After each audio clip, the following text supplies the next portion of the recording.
Hello, I'm Catherine Byers-White, your host of the Los Altos History Show. Our guests this evening are Sherrill and John Walker. Sherrill and John own and live in a farmhouse built in the first decade of this century by the Edwin Emerson family, one of the pioneering farming families of the Los Altos area. Welcome, Sherrill and John. Thank you. Thanks for inviting us. Good to have you. We had an opportunity to go out a few weeks ago to Sherrill and John's house and shoot some footage of the grounds and the surrounding areas, the tank house and the exterior of the house. And we'd like to roll that tape for our viewers right now. Let's roll that tape.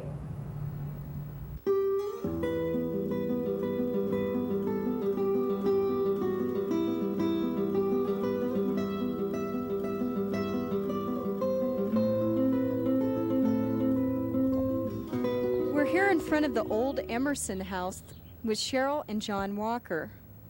I understand the house is going to come up on a 100th year birthday. Are you planning a celebration? Most definitely. I'm already thinking about it. It's only going to be 9 years from now, but we're going to certainly be celebrating the 100th birthday of Emerson House, and we hope to involve the whole community of Los Altos in it some way. John, I see that there's another structure on the property. Could you tell me a little bit about it? What was it used for? Well, sure. That's actually was built as a water tower. When this house was established, obviously it was a farming family lived here. They farmed the area and stored water up there. They would pump the water to the top. Inside that building, there are 6 redwood posts about 14 inches square, solid pieces, 2 stories high, to give you an indication of the kind of strength that's in there to support the weight of the water. Later on, they actually produced acetylene and piped it into the house to provide lighting, the gas for lighting for the house. All that had kind of a break, however, during a 1906 earthquake when those pipes were broken. But you'll notice if you drive around the Los Altos area and around parts of Northern California, you'll see some of these structures are still left, and that's really what they were for. John, I understand that the old tank house was moved from the back of the property to the front of the house. Can you tell me a little bit about that? Well, that's very interesting. As a matter of fact, it was. In the late 70s, the people who bought the property before we did decided to subdivide. And the tank house actually straddled what is now the property line between our house and the adjacent property. So rather than destroy it, which would have actually saved him money, the owner decided instead to spend the money and have it moved to this other site on the property, facing now Miramonte Avenue. We're really glad that he did, because obviously it adds, we think, a lot to the property and our enjoyment of it. I understand the home was built by a ship's carpenter. Are there any characteristics that are unique because of that? Certainly can. Mr. Emerson had purchased all of the lumber, and it was sitting in back while he was waiting to build the house, and he couldn't find a carpenter to build the house of his dreams for his family. And in one of his letters, which we found in the Mountain View historical section of the library, Mr. Emerson writes to his wife Annie, who was waiting in Oakland area with her children, the wonderful news that he had finally found a carpenter, Mr. Dave Morey, who lived in Mountain View and who was a ship's carpenter. And I think, John, we see, how much did he? Well, the amazing thing is he was paid the tremendous sum of about $3 a day to do this work, and he was quite skillful. I noticed the window. Can you tell me a little bit about this? Sure, I'd be happy to. We don't know exactly why this was important to Mr. Emerson, but this was one of the criteria that he had for the house, this unique diamond window. So when Dave Morey built the house, one of the things that Emerson insisted was that he build this particular window here at this location. Great. How about if we head inside? Sure, I'd love to. Okay, go on in. Here we go.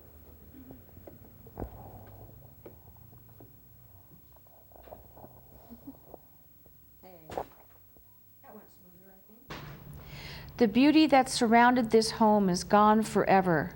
In the spring, each tree in the prune orchard gave the impression of a huge popcorn ball. Looking down from the western foothills, the whole valley had a soft white carpet, especially in the light of the full moon. Later, the soft green leaves began to darken and the petals began falling. Soon the darker green leaves of late spring and summer moved in the soft breeze.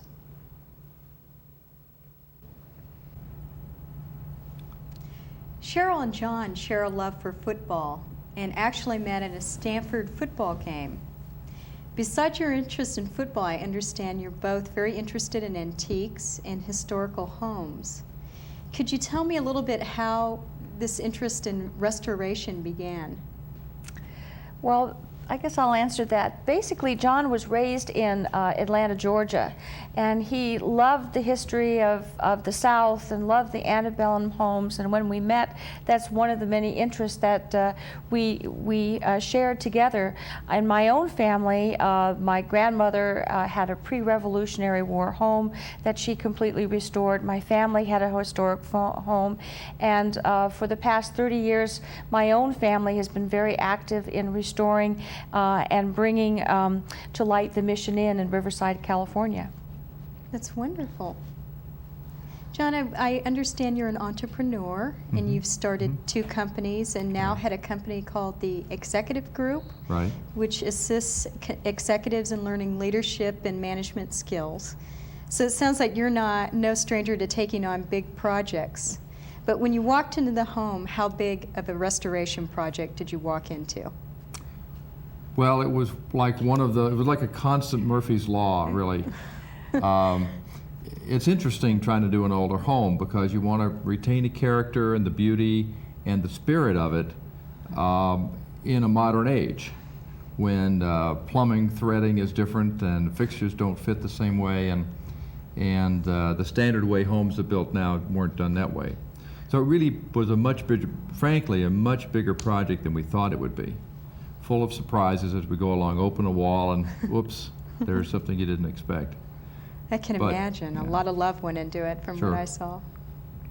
You also went to the community to ask people to volunteer information about the Emerson family and anything they knew about the home, did you not? Once we moved into the house, we knew there had to be a great history.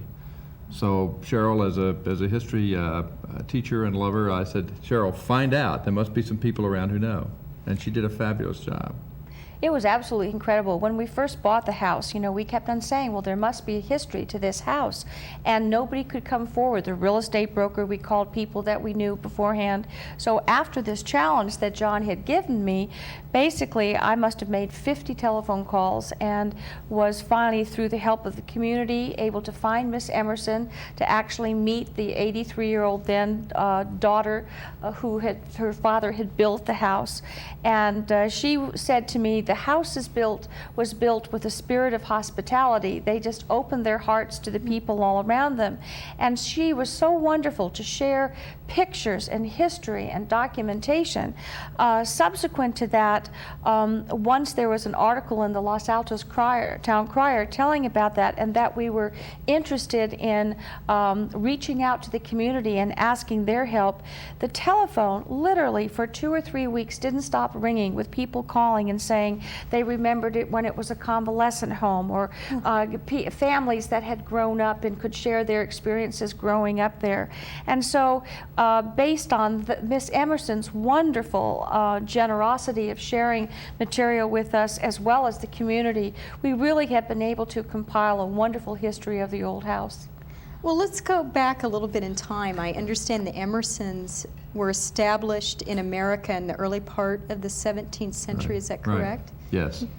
Can you tell me a little bit about that, John? And They actually, Silas Emerson moved to California in 1849 from the East Coast, and there are records indicating that he began as a civil engineer in San Francisco, probably involved with helping people establish their claims. So he must have been a well-educated man to do that. And then in the early 1850s, he actually acquired 900 acres in an area generally bounded by what's now Stevens Creek Road and Miramonte, and began farming, first wheat, then cattle. About 20 years later, his brother Carlos came out with his wife and 2 children. One of those 2 children, Edward, was the person who actually built the house we live in. The two brothers, Silas and Carlos, died around 1880, and Silas never having married, it was really Carlos's heirs who built the house. Now, this particular house was built in from a period of 1902 to 1905. The original house was built on the other side of Permanente Creek, we think in an area about where Heritage Oak Park is, but it burned down in early 1902. Yes, I was going to ask you about that. I understand it did. The original farmhouse burnt to the ground and then rebuilt on another part of the property. Yes. Is that correct? Yes. And then it also survived the 1906 earthquake. So it's been through a lot.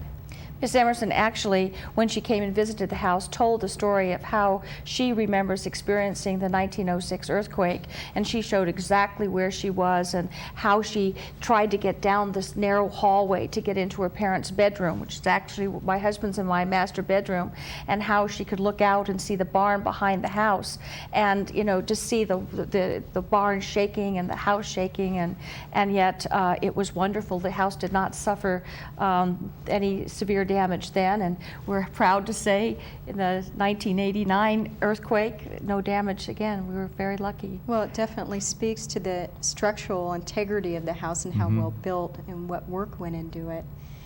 Let me ask you a little bit about your visit with Ethel. You mentioned her a couple of times, and that must have been a wonderful experience. And she came to the house, is that correct? She came to the house. We had a reporter there who wrote the story of this encounter. She brought material, and what was also wonderful, a tape recorder. And so we literally, and she was not really very strong physically then, but she went from room to room and would describe how it was. She brought sketches that she had carefully put together about how each room was, and even went upstairs and she could point out Ralph's bedroom, which is my son's Devin's bedroom, my son Quinn's bedroom. Her mother was a midwife, and that's where she would help any of the farm hands. If the women came into labor, the children were born in that second room, which is my son Quinn's room. And then our family sitting room was her bedroom. So she was able to give us so much wonderful details about how the house was then, and see the contrast.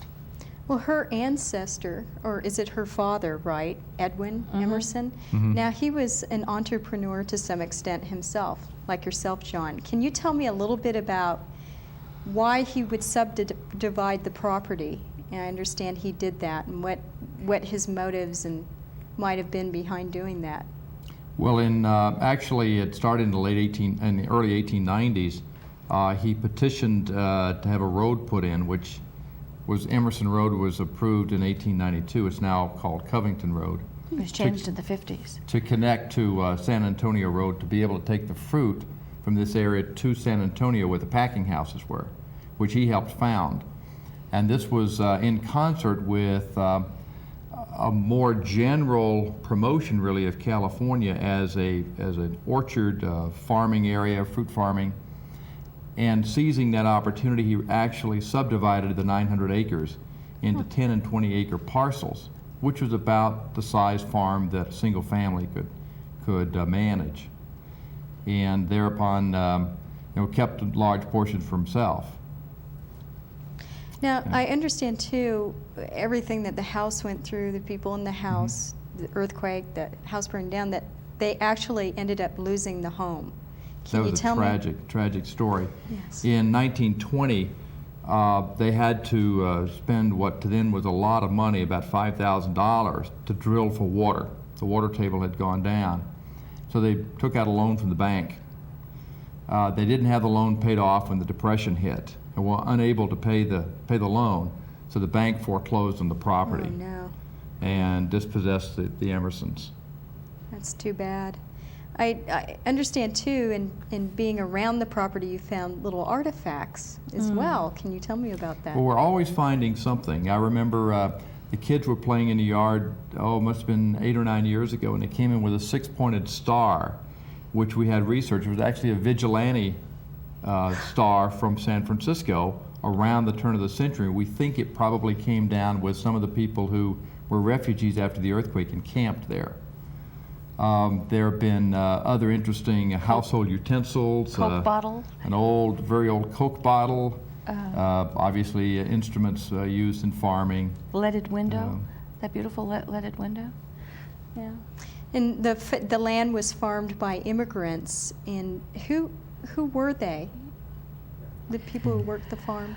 Well, the farms were worked by the Chinese and by the Mexicans, and also Miss Emerson, when she pointed out Quinn's room, which is where the children were born, that there were some Czechoslovakian and Polish people who would come and help pick the fruit, and so there was really quite a variety of immigrants who worked around the farm and were the laborers around the farm. Boy, there's a lot of rich history there on that property, isn't there? It sure is. Yeah, I wanted to ask you both, what is it you love particularly about the home? What aspects of it, what features are your favorites? Why don't you answer first, Sherrill? I think when we first saw the home, we thought what a fabulous place for the children to grow up. And I think, as Miss Emerson said, it's a house for children. And in all of her memoirs that are in the Los Altos History House, she talks about what it was like to be a child there. And there's dormered rooms and there's secret passageways. And so in that regard, we just thought it had a house of character that would be great for our children to grow up. In particular, I love the moldings.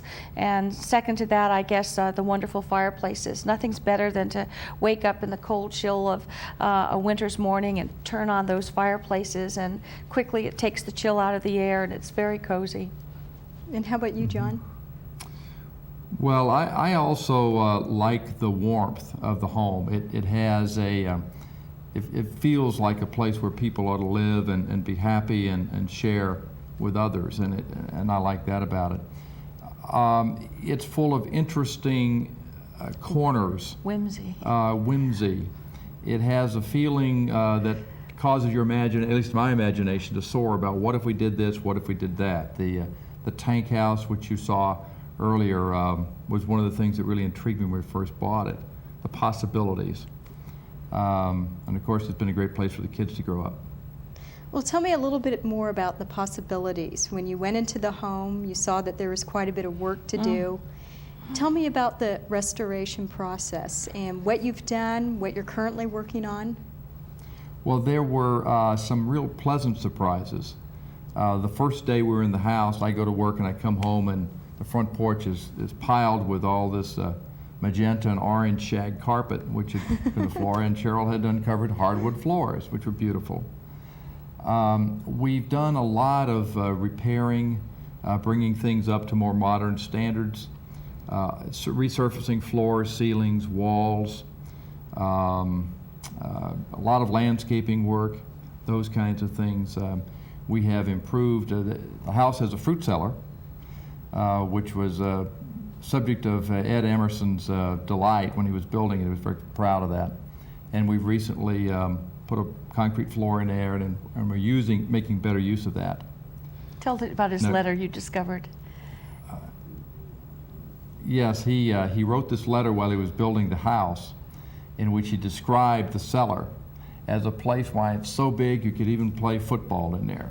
Well, you also brought a copy of that letter. Do you want to share a little bit of that with us? Oh dear. Where it is. There it is. Well, this was written on March 22nd, 1903. So Ed is writing to his wife, Annie, who's staying with relatives near Oakland. He says, "We're getting along very nicely, but it seems slow as a matter of course. But they will get there all right if we keep at it.